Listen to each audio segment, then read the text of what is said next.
Bem-vindos ao canal do Pai Universal e hoje quero fazer a segunda parte do tema reencarnação ou ressurreição, em que quero fazer o contraponto das duas teorias, não é?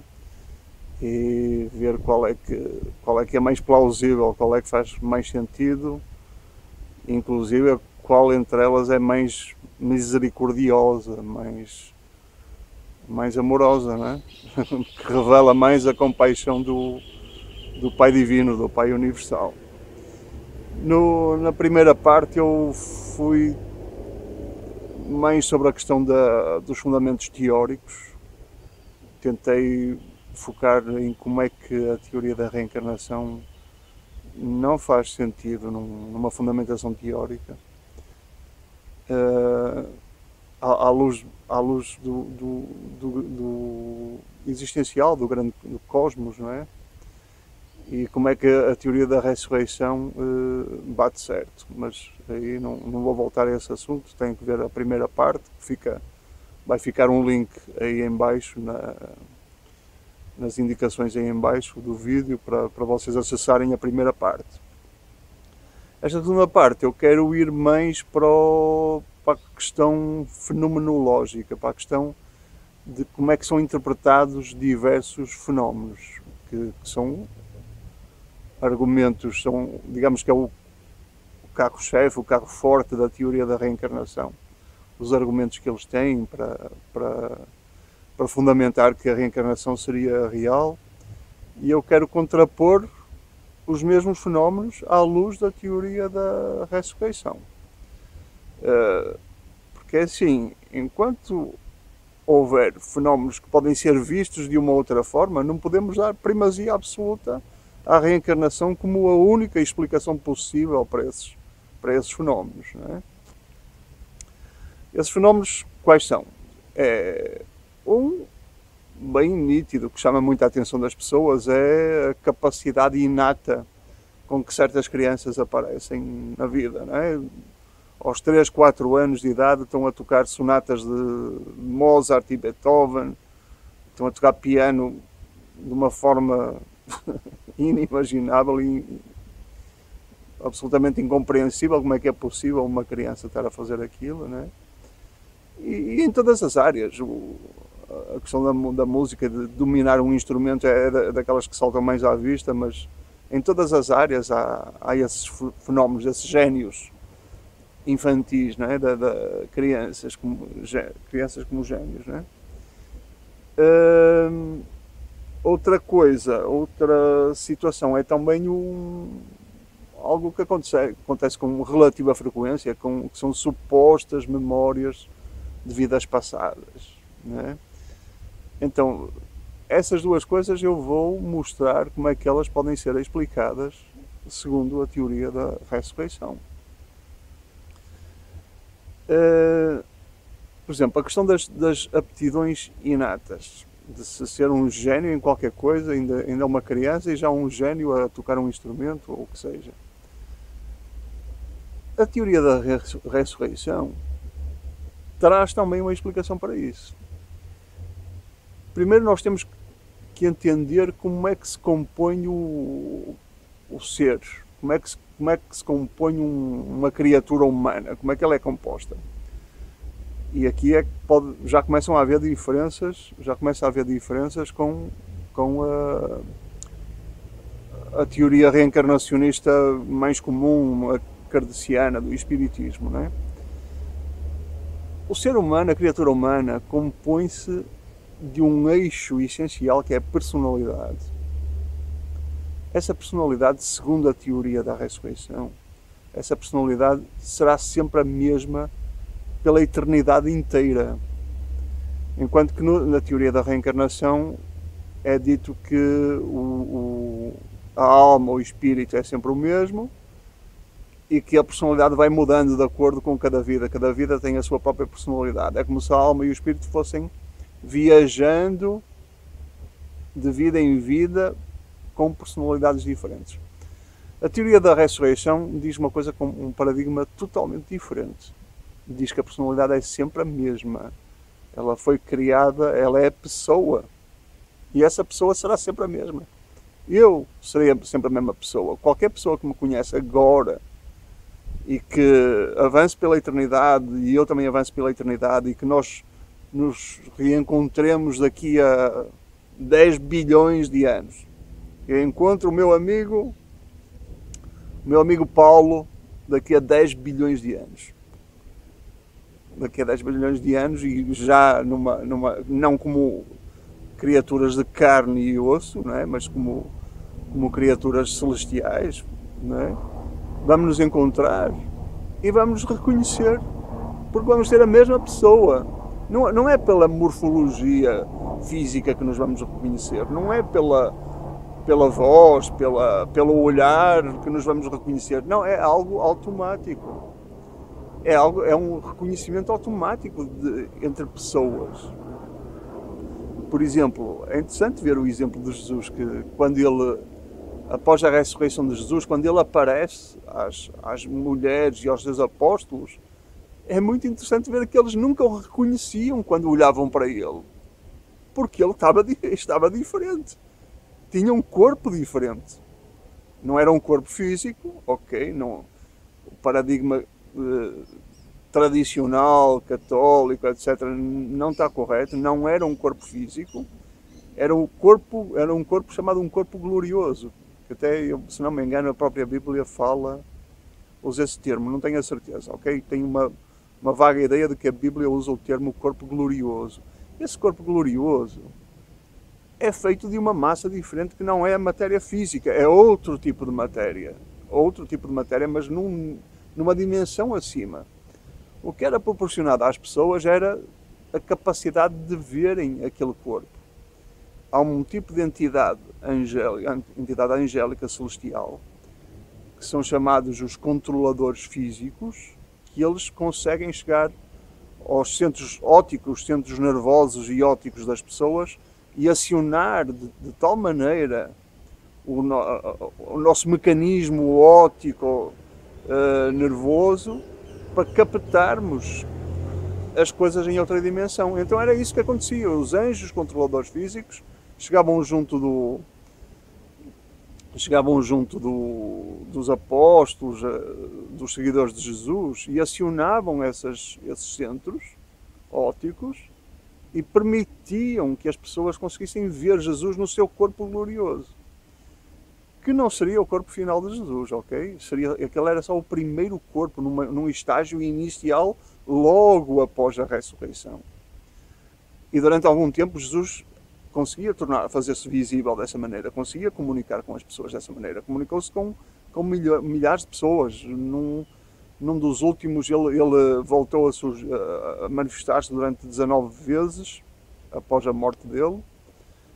E em algumas delas foi visto por mais de 500 pessoas, antes de finalmente ascender. Quando ele finalmente ascendeu aos céus, nesse processo, esse corpo já foi alterado, já foi processado para ele se munir de um outro corpo de alma, digamos assim, para se manifestar em níveis acima, né? Mas voltando atrás ao fio da meada, a questão das aptidões naturais. Então, essa constituição da criatura humana, ela é personalidade, essencialmente. E em algum ponto da sua vida, é dito que é pouco antes dos 6 anos de idade, a criança recebe um espírito que os reveladores do livro de Urântia chamam de ajustador do pensamento. Esse espírito vem direto do paraíso, ou seja, aquela criatura de carne e osso, criatura animal, que é um ser humano que nasce aqui na Terra, uma criatura de origem animal, em algum ponto da sua infância recebe, que eles já explicam que é num ponto em que essa criança toma a sua primeira decisão moral, que ela toma uma decisão consciente, plena, deliberada, assumida. É nesse momento que entrou o espírito que é enviado do paraíso, diretamente para... E aí esse espírito instala-se junto à mente da criatura humana E começa, é esse espírito, o artífice, é ele que começa a tecer a alma dentro da pessoa humana, junto à mente humana. E é como se a mente fosse o receptáculo, fosse o tiar que esse espírito artesão começa a usar para tecer a alma dentro da pessoa. E ele tece essa alma a cada decisão moral, a cada decisão espiritual que a pessoa toma. A alma da pessoa vai crescendo conforme ela vai seguindo, como é que é dizer, vai seguindo o bem, não é? Vai tomar boas decisões, boas escolhas, vai incorporando em si os grandes valores universais, os valores divinos, vai penetrando nesse campo, se apropriando disso pelas suas próprias decisões, pelo seu próprio livre-arbítrio, e aí ela dá a pessoa humana, essa criatura humana, dá matéria-prima, digamos assim, para que o espírito dentro da pessoa possa tecer a alma e fazer crescer essa alma, para desejavelmente chegar ao fim da vida e haver algo que possa ser ressuscitado. Porque se a criatura humana, se o ser humano atravessar uma vida sem o mínimo de construção desses valores em si, sem o mínimo de um anseio pela vida eterna, de um anseio pelos valores divinos, de uma tentativa de trabalho desses valores divinos dentro de si própria, sem essa matéria-prima, o espírito que veio do paraíso para tecer a nossa alma, ele não consegue produzir isso. Até que se a coisa chegar num ponto irremediável, esse espírito vai-se embora. Se a pessoa for completamente animalizada, se for um psicopata da vida, em que tudo o que ela faz é o mal, tudo o que ela faz é contra os seus irmãos, renega totalmente a substância da vida, o nexo espiritual, a essência espiritual do sentido de existir. Se a pessoa ficar numa negação total e absoluta de tudo isso, ela não se torna uma realidade no cosmos. Porque o cosmos é feito de tudo isso, de todas essas coisas divinas. Se ela permanece um animal, o que é que pode ser ressuscitado? Nada pode ser ressuscitado se aquela criatura humana permanecer um animal toda a sua vida. Até ao fim da vida ela tem uma esperança, tem uma decisão, pode tomar uma decisão que acende minimamente a sua fagulha, a sua chamazinha de fé, e aí haver qualquer coisa que o espírito dentro dela consiga agarrar e recuperar e fazer um germen de alma ali que possa ser ressuscitado e que possa ter um potencial de vida eterna. Sem isso, nada feito. Sem isso, nada feito.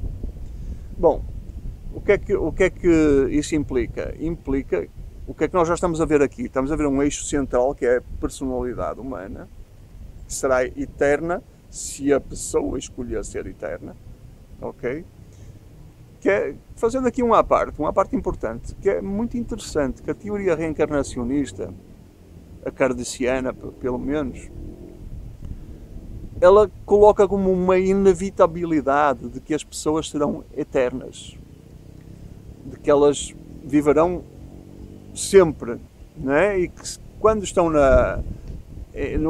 digamos assim, em alguma situação de queda ou decadente, etc., as oportunidades são renovadas para ela dar uma virada e para, em uma outra vida, etc., voltar a ascender. Depois de algum período de queda, de degradação espiritual, ela voltará a ascender.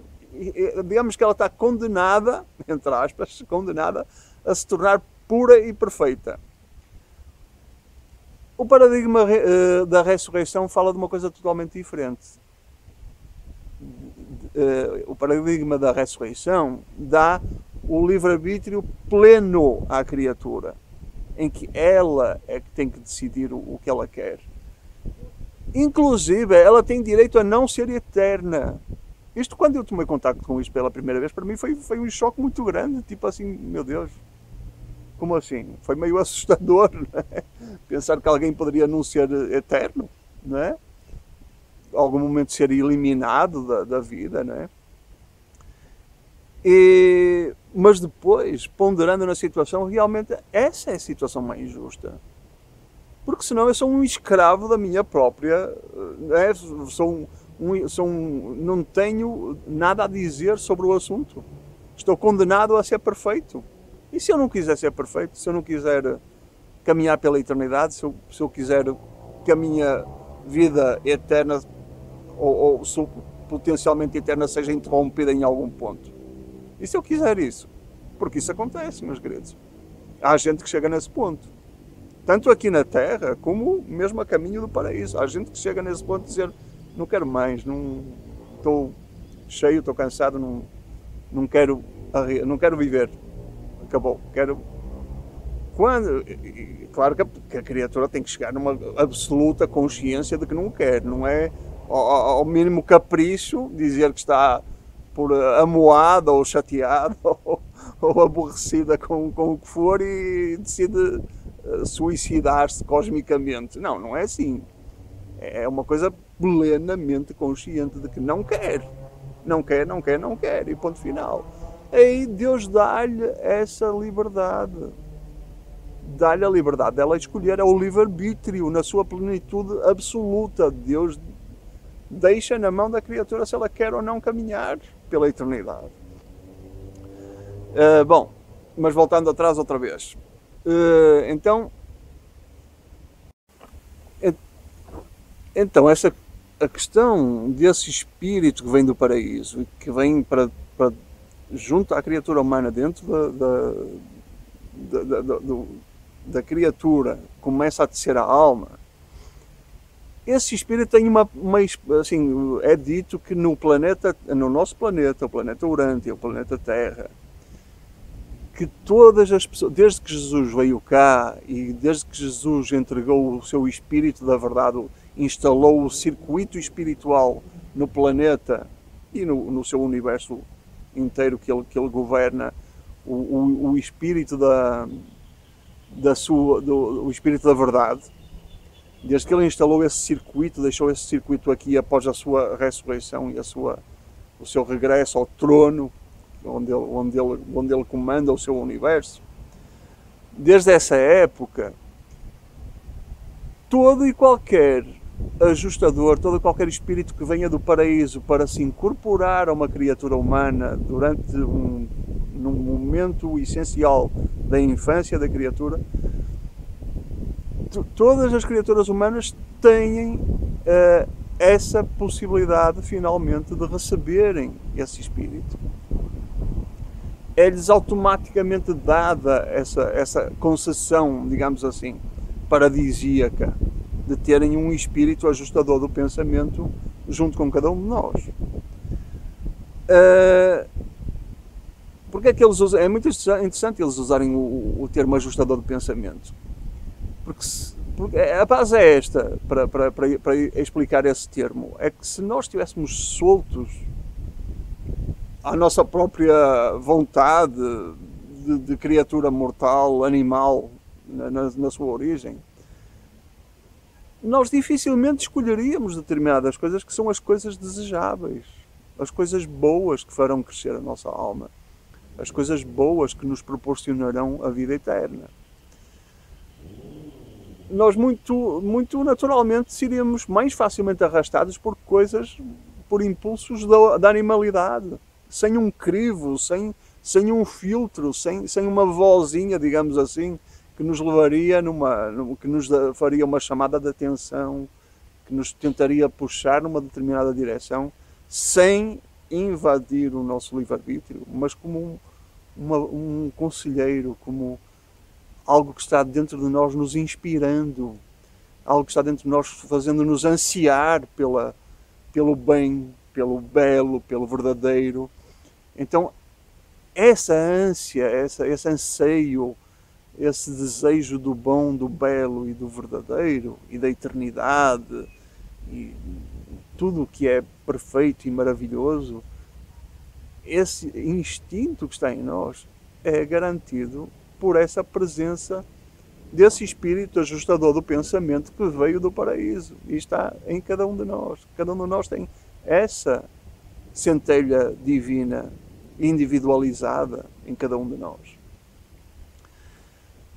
Então, nesse processo, o que é que acontece? É que essa centelha, esse fragmento de Deus, é um fragmento do Pai Universal que está com cada um de nós. Nesse processo, esse fragmento do Pai Universal que está dentro de nós, esse ajustador do pensamento, ele tem toda uma caminhada, e é dito pelos reveladores que qualquer um desses ajustadores que estão neste planeta não são virgens, como eles chamam. O que é que eles querem dizer com isso? Querem dizer que qualquer um desses ajustadores já teve experiências prévias, já tem uma caminhada que teve com outras criaturas humanas em outros planetas, nunca neste planeta, tá?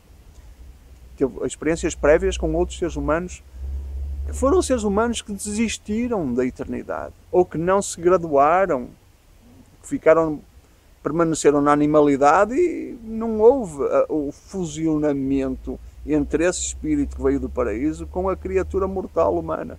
Porque esse é o grande propósito da existência, que esse fusionamento aconteça. Todo e qualquer um de nós que está neste planeta é dito claramente que tem potencial, independentemente da situação, da condição em que vive, tem potencial para se fusionar com esse espírito ajustador do pensamento. E que esse é o grande propósito desse espírito quando ele vem até nós. Esse espírito é, o que eles dizem, é pré-pessoal, é uma pré-personalidade, ele não tem personalidade. Ele é um fragmento divino, é uma centelha divina do próprio Pai Universal, que se fragmenta para penetrar o coração e a mente de cada um das suas criaturas humanas, e que não tem personalidade. Não há uma individualização, digamos assim, pessoal de cada um deles. Todos eles são como se fosse a presença do Pai Divino em nós. E essa presença, esse fragmento dentro de cada um de nós vem tentar se fusionar e se apropriar, digamos assim, desta personalidade com que cada um de nós foi criado. A nossa personalidade também veio do Pai Divino, também, ok? E é única, não é repetível pelo universo inteiro. Não há nenhum Carlos em mais nenhum lugar. Pode haver muitos Carlos, mas nenhum como este. Não há mais nenhum Paulo do que aquele Paulo, mais nenhum Luís do que aquele Luís. Dentro dos trilhões e trilhões e trilhões de criaturas humanas que recebem um espírito desses, não há nenhuma personalidade igual. E o grande propósito desse espírito é se fusionar com essa personalidade que ele veio orientar pela vida. E nesse processo, quando a pessoa, pelo seu livre-arbítrio, ou por ter estado se incapacitado por ter escolhido uma animalidade total durante a vida, ela não tem continuidade na eternidade. Por um lado cabe-lhe esse direito, e por outro lado, se ele foi um animal a vida inteira, não vai entrar na eternidade. Não tem alma sequer, é um desalmado. Então, em função disso, os ajustadores que chegam a nós neste planeta, todos eles já tiveram experiências prévias. Pelo facto de eles terem todas as experiências prévias, de repente podem chegar a uma criança, suponhamos um desses génios que toca aos 4 anos de idade, toca Mozart de uma maneira impressionante. Muito provavelmente essa criança está tendo três vetores de influência sobre ela. Um é a presença de um ajustador já com experiência prévia em outros planetas de vidas passadas em que ela esteve. A criatura humana não teve vidas passadas, tá? A criatura humana só tem esta única vida na carne. É a única vida. Mas o espírito ajustador do pensamento é que se pretende fusionar a esta criatura humana, a essa criança que toca piano maravilhosamente. Esse ajustador muito provavelmente teve experiências no passado com outras criaturas humanas em que em que houve desenvolvimento dessa característica, dessa genialidade musical. Esse é um dos vetores. O outro vetor, o básico, é a própria aptidão natural da criança. Todos nascemos diferentes, meus queridos. É uma grande falácia dizer todos nascem iguais, tá? É muito bonito de ouvir, é muito louvável a intenção de quem está a falar isso, mas é uma falácia total. Todos nascem diferentes. Eu não vou estar aqui a explorar porque é que todos nascem diferentes. Basta ter olhos na cara e ter uma cabeça pensante e ver que todos nascem diferentes. Ninguém nasce igual. Ninguém nasce igual. Nem gêmeos vão ser pessoas iguais. Podem ser iguais na sua genética, mas na sua pessoa, na sua personalidade, eles vão ser diferentes. Porquê? Porque ninguém nasce igual. Então esse grande vetor é essa diversidade absoluta que existe na origem, tá? E nessa eventualidade o que acontece? Nós já temos consciência disso, já há estudos nesse sentido, suficientemente profundos, não é? Que mostram que há uma mente coletiva. E isso também tem a ver com Deus, meus queridos. Tem a ver com o aspecto de Deus, essa mente coletiva. E essa mente coletiva, todas as criaturas estão acessando essa mente coletiva.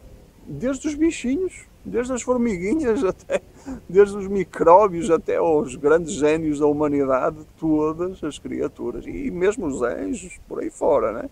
Todos estão acessando essa mente coletiva. Todos recebem uma dotação, um percentual de dotação maior ou menor, de acordo com a sua função, o seu potencial, a sua ordem de ser, enfim, uma série de razões. Todos recebem uma dotação da grande mente universal. E nós sabemos que um dos aspectos dessa mente universal, nós aqui no planeta já sabemos que há um inconsciente coletivo. Há um repositório mental que atravessa a humanidade inteira e que é o resultado de milhões e milhões de anos, desde que o homem é homem e antes disso ainda, desde que o homem era animal.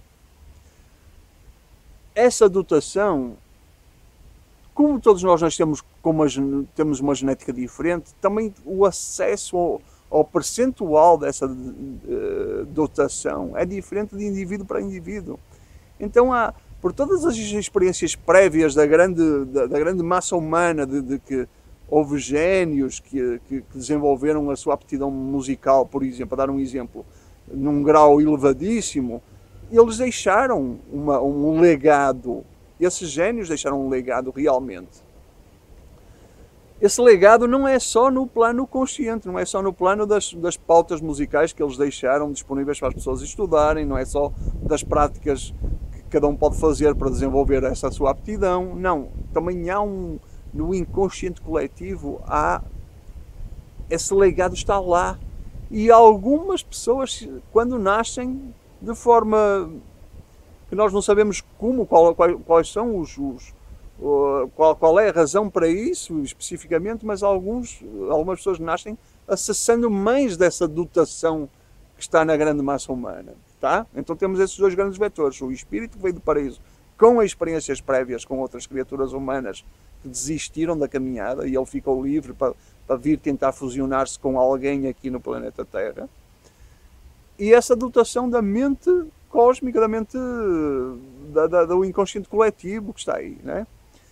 E há um terceiro elemento. Quando esses fatores se juntam, esses dois fatores se juntam e a pessoa consegue levar ter essa aptidão muito desenvolvida, vem muitas vezes vem um determinado tipo de ser celestial, que são mestres artesãos dos planos acima da vida humana, né? Dos planos moronciais.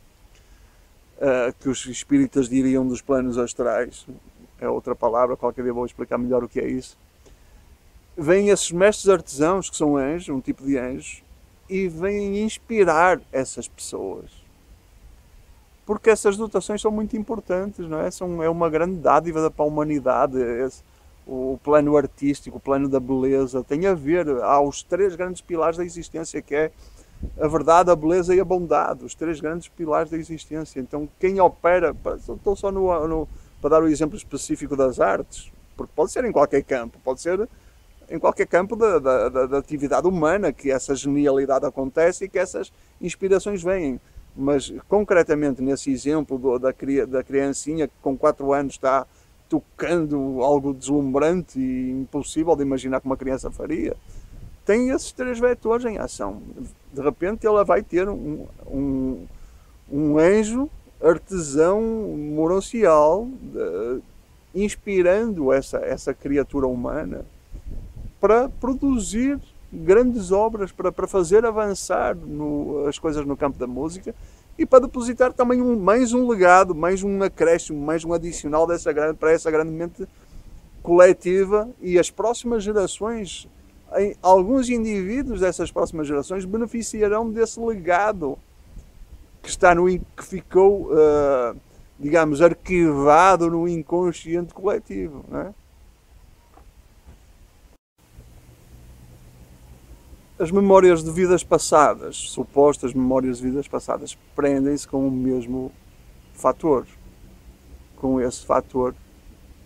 Exatamente os mesmos fatores, tá? Do inconsciente coletivo, de acessar informação que ficou lá no passado, e de repente o indivíduo pensa que é dele a memória, e não é dele. Ele, por alguma razão, por uma afinidade mental, seja pelo que for, ele acessou aquela informação e apropriou-se dela. Pensa que, bom, fui eu que vivi isto numa vida passada. E não é. A mesma coisa com a influência do ajustador que veio do paraíso e teve experiências prévias em outros... Mas uma pessoa poderia pôr a objeção, mas ele não teve experiências prévias em outros planetas com outras humanidades, então como é que o cara se está lembrando que foi Napoleão? Não sei o que é. Gente, é o mesmo princípio. Porque só é possível trabalhar com o que está na nossa mente, com o que foi construído na nossa mente material. E na nossa mente material só estão os referenciais deste planeta, desta humanidade, deste inconsciente coletivo aqui. Se vem uma informação de uma outra humanidade, de um outro planeta, de uma experiência prévia, de um espírito ajustador do pensamento de outro planeta,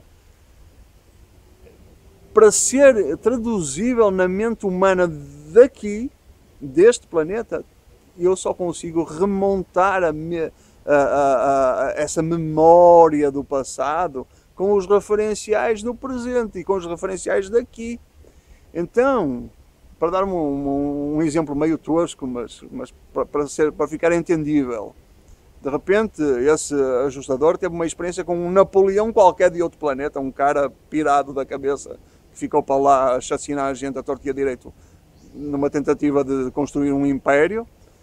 De repente o ajustador teve uma experiência dessas com alguém lá no outro planeta e chega junto de uma pessoa qualquer, está tentando se unir a essa criatura humana aqui neste planeta, e essa criatura humana de repente tem uma memória de ter sido um tirano, um abusador, um conquistador que queria construir um império. Como é que isso aparece na mente dela? Com os referenciais da Terra.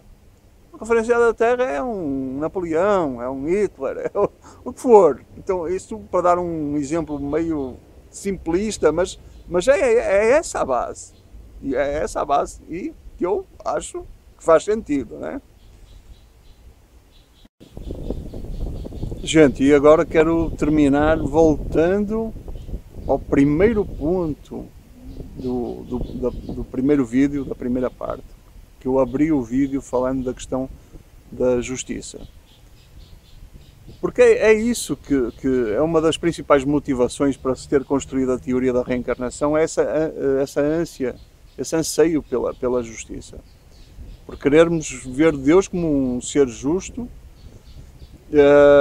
e queremos entender porque essas diferenças, porque é que começam todos em condições diferentes, porque é que há uma disparidade tão grande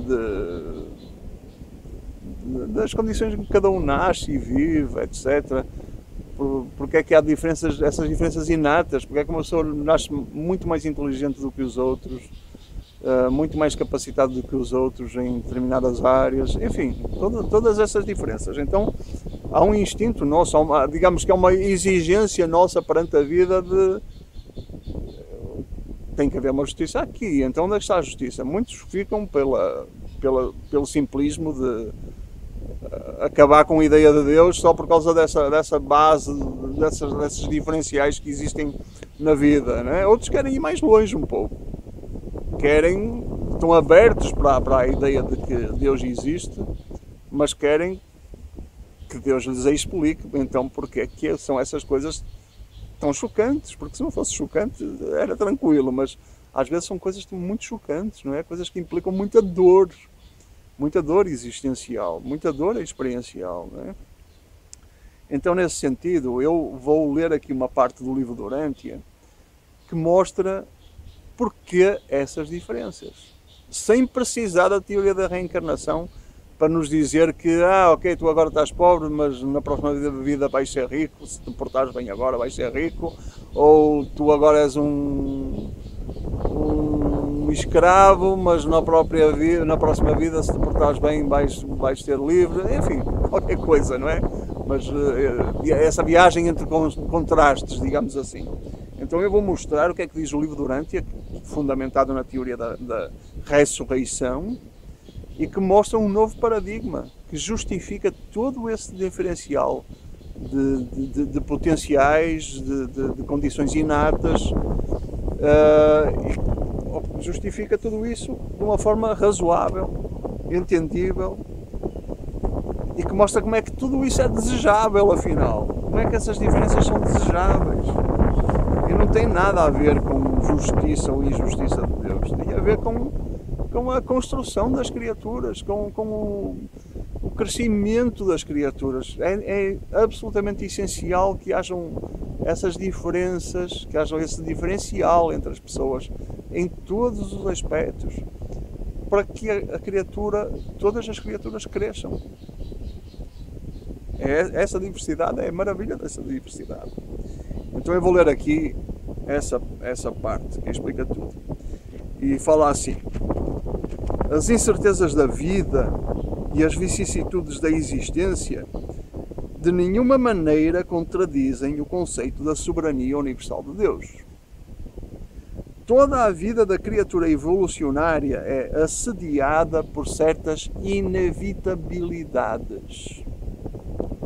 Vamos lá ver quais são essas inevitabilidades. Quando aparecemos aqui nesta vida, o que é inevitável confrontarmos nesta vida? O livro continua: considerai o seguinte. Vão ser 9 pontos a considerar. 1. A coragem. A força de caráter. É desejável. Vou repetir. A coragem, a força de caráter é desejável. Eles explicam. Então, o homem deve ser criado em um ambiente que requeira um enfrentamento das dificuldades e uma reação às decepções. 2. O altruísmo. O serviço aos semelhantes. É desejável. O altruísmo, o serviço aos semelhantes é desejável. Então, a experiência de vida deverá propiciar-lhe o deparar-se com situações de desigualdade social. 3. A esperança, a grandeza da confiança é desejável. Então, a existência humana deverá confrontar-se constantemente com inseguranças e incertezas renovadas. 3. A fé, a suprema afirmação do pensamento humano é desejável. Vou repetir. A fé, a suprema afirmação do pensamento humano é desejável. Então, a mente humana deverá ser colocada frente a grandes dificuldades, nas quais sempre sabe menos do que pode crer. É maravilhoso isto. A pessoa está sempre na dúvida, não é? Ela tem que crer mais do que saber, porque que tudo o que ela possa saber nunca é suficiente para lhe dar uma certeza absoluta. Então ela tem que ficar acreditando, crendo. Tem que ficar usando a fé para enfrentar essas dificuldades. Né? 5. O amor à verdade e a disposição de ir até onde quer que esse amor conduza são desejáveis. O amor à verdade e a disposição de ir até onde quer que esse amor conduza são desejáveis. Então é bom que o homem cresça em um mundo no qual o erro, que é o contrário da verdade, o erro esteja presente e a falsidade seja sempre possível. Gente, isto amadurece a pessoa. Todos os dias ela sabe que tem erro à sua disposição e falsidade aos pontapés, não é? Então, ela vai ter que criar um amor à verdade, nem que seja pelo confronto com a falsidade e com o erro e as dores e os sofrimentos que isso traz. Ela vai desenvolver um amor à verdade. Ela vai, em algum momento, perceber que essa é um grande esteio da sua felicidade, da sua plenitude. É a verdade, não é? 6. O idealismo. Um conceito muito próximo do divino. É desejável. O idealismo é desejável. Então o homem deve labutar em um ambiente de relativa bondade e beleza, em cercanias que estimulem a busca incontida de coisas melhores. Ou seja, sempre esta pressão para né, acreditar no bom, no belo e sempre, né, ter esse idealismo de nunca desistir, ver as coisas terríveis na vida, na existência, no mundo, e mesmo assim não desistir de optar pelo idealismo e tentar trazer o idealismo à vida. Aliás, é o sentido utópico da coisa, não é? 7. A lealdade. A devoção ao dever mais elevado. É desejável. Então o homem deverá continuar sempre em frente, apesar de rodeado de possibilidades de traição e deserção. O valor da devoção ao dever advém do perigo implícito de fracasso. 8. O desapego, o espírito do autoesquecimento é desejável. Então o ideal é o homem mortal viver frente a frente com o incessante clamor de um ego inescapável, que exige reconhecimento e honras. O homem não poderia escolher a vida divina de um modo dinâmico se não existisse uma vida do ego à qual renunciar. O homem não poderia nunca se aferrar à salvação na retidão se não houvesse nenhum mal em potencial exaltando e diferenciando o bem por contraste. É esta ideia, o contraste. Isto é a dinâmica que o contraste envolve, leva a que nós façamos opções, a que tomemos escolhas. Né? Façamos escolhas. E quando são boas escolhas, é aquilo que eu falei. Quando nós fazemos as boas escolhas, o espírito ajustador do pensamento em nós consegue tecer mais um pouco a nossa alma, fazer crescer mais um pouco a nossa alma. 9, e a última, 9. O prazer, a satisfação da felicidade é desejável. Esta é um dos maiores anseios do ser humano, é ser feliz, não é? Então, o prazer nesse sentido, não é o prazer, é o prazer da felicidade, não é? O prazer, a satisfação da felicidade é desejável. Então o homem deverá viver em um mundo no qual a alternativa da dor e a probabilidade do sofrimento sejam possibilidades experimentáveis sempre presentes. Então são estas algumas das inevitabilidades que nos levam na direção do que é desejável. É por isso que há essas diferenças todas que são injustiças, ok? Muitas delas estão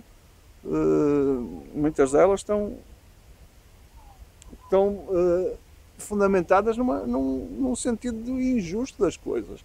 Mas é uma injustiça que deriva essencialmente da nossa imaturidade, da nossa ignorância das coisas. Esta dinâmica traz o crescimento. É essa a questão. não precisa de reencarnação, não precisa de ajustar coisas que na realidade nunca seriam reajustadas. É um risco tremendo. Imagina quantas pessoas têm uma vida perfeita. Eu não conheço ninguém. Historicamente você já viu alguém com uma vida perfeita? A não ser Jesus, claro. Eu vou ser sincero, não sei de ninguém. Então se o processo fosse a reencarnação, pelo menos pelo meu filtro, pela minha avaliação, ninguém teria capacidade para sair desta terra ainda. Porque sempre há erros que se cometem. E nascer num mundo onde estamos esquecidos do passado, de quem nós fomos, segundo a teoria da reencarnação, e voltar potencialmente para correr os mesmos riscos, para fazer os mesmos erros. Gente, o universo é grande demais, a vida é enorme demais para que nós sejamos condicionados a ficar a repetir esta mesma ladainha. Não faz sentido.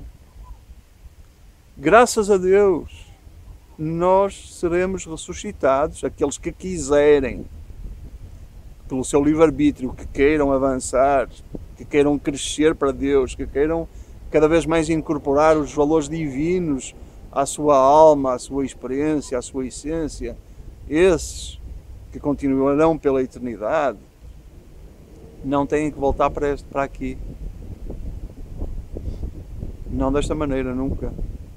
Graças a Deus, estamos livres desta coisa. Vivemos uma única vida, morremos e somos graciosamente libertados desta dificuldade, porque é difícil, não é nada fácil começar no mundo do tempo e do espaço. E aqui no planeta Terra é ainda pior, por causa da rebelião de Lúcifer, ainda ficou mais difícil estar num mundo que é um mundo caído. Essa é a nossa realidade. Eu gravei outros 2 vídeos sobre a questão da rebelião de Lúcifer. Quem se inscrever no canal pode encontrar esses vídeos.